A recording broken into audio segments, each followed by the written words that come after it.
Baka ho kayo napapaisip kung ano ganga ang trabaho din na karaniwan ng mga OFW. Dini ako sa bansang Greece. Tayo ay garna ang trabaho. Yawn, ano ga? Kamusta na ka kayo? E di ari ako, bagong araw, bagong trabaho, o bagong pagod din. Ay paanahin, ay garni nga. Ay ayos din naman at bagong euro din aray. Haha, garni nga pala ang isang trabaho ko din ay sa bansang Greece. Ari laang, nagpapaligo lang ng Mercedes Benz. Ay paanahin, ay paligo ay kahit hindi akain. Sa tunay, aray matagal na aring bidyong aray. Eri ata ilang buwan na sa aking gala aray. Munti ka ng mabulok. Garni nga pala ang karaniwang mga trabaho ng mga lalaki din sa bansang Greece. Kung hindi ka man sa restaurant, ay di din sa bahay. Naglilinis, nagpapaligo ng sasakyan. Ang iba naman ho iyaw, nagpapagala ng asaw. Aray naman ho, sa aking aray, umaga pa ho yan, pinaliguan ko muna ho, aring sasakyan ng boss. At ang sabi ho sa akin, aray daw ay kanyang kailangan niya, siya paalis. Sanang isasabihin ko, ba't gaay mong paligo, iyo naman iyan.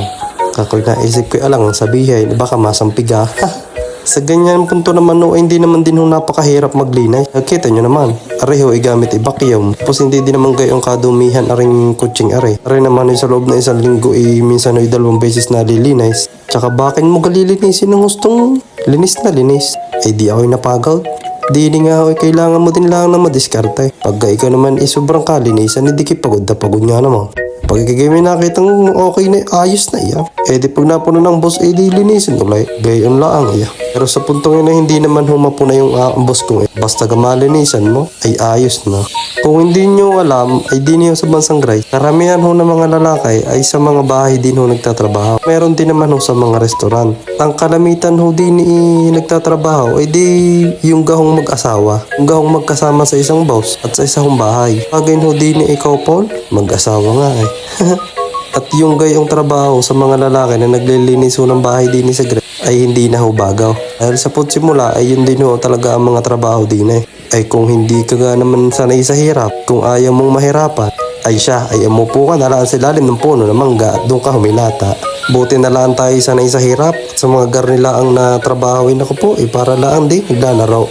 At gusto ko lang din sabihin sa inyo na hindi pare-parehas ang buhay ng mga OFW natin dito sa iba't ibang bansa. Minsan ay meron pa mga mas mahihirap na trabaho. Minsan ay merong mga nagpa-farmers. Minsan ay meron ding sadyang mahirap din ang trabaho sa bahay. Yung gahong mga naglilinis. Meron din mga nag-aalaga ng mga bata at matanda. Ang isa sa pinakamasakit, ang mahirap ay yung mga tagpo ka din ng boss mo na ikaw ay hindi din ituring na maayos. Kaya nga iba't iba ho ang kapalaran pag ikaw nag-ibang bansa.